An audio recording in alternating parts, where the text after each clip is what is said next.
Assalamualaikum warahmatullahi wabarakatuh. Perkenalkan, nama saya Salwa Jara Ruslan dari Prodi Ilmu Komunikasi, dan pada kesempatan ini saya akan mempresentasikan tugas sesi 14 dengan topik manajemen krisis media pada kasus jatuhnya pesawat Lion Air JT610. Peristiwa ini terjadi pada 29 Oktober 2018 saat pesawat Lion Air dengan nomor penerbangan JT610 jatuh ke Laut Jawa hanya 13 menit setelah lepas landas dari Bandara Soekarno-Hatta menuju Pangkal Pinang. 189 penumpang dan kru meninggal dunia dalam insiden ini. Pesawat yang digunakan adalah Boeing 737 MAX 8 yang ternyata memiliki masalah teknis.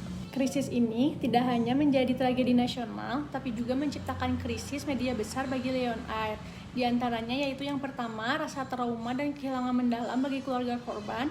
Yang kedua adalah ketidakpercayaan publik terhadap keselamatan penumpang Lion Air. Yang ketiga adalah sorotan tajam dari media nasional dan internasional. Dan yang terakhir adalah penurunan reputasi Boeing secara global. Dalam krisis ini, langkah Lion Air dalam menangani krisis media yaitu yang pertama, mereka menggelar konferensi pers, yang kedua, mereka menyampaikan pernyataan resmi, dan yang ketiga adalah memberikan ucapan belasungkawa kepada keluarga korban. Namun, langkah ini juga memiliki banyak kekurangan, diantaranya yaitu minimnya transparansi, tidak ada penjelasan detail tentang kondisi pesawat sebelum jatuh, dan kurangnya komunikasi empatik terhadap pendekatan yang mengedepankan perasaan keluarga korban. Oleh karena itu, jika saya adalah bagian dari tim manajemen krisis media Lion Air, yang akan saya lakukan yaitu yang pertama, komunikasi terbuka dan transparan seperti mengadakan konferensi pers setiap hari Minggu pertama dan memberikan update secara berkala dengan menunjuk juru bicara profesional agar komunikasi satu pintu dan terpercaya.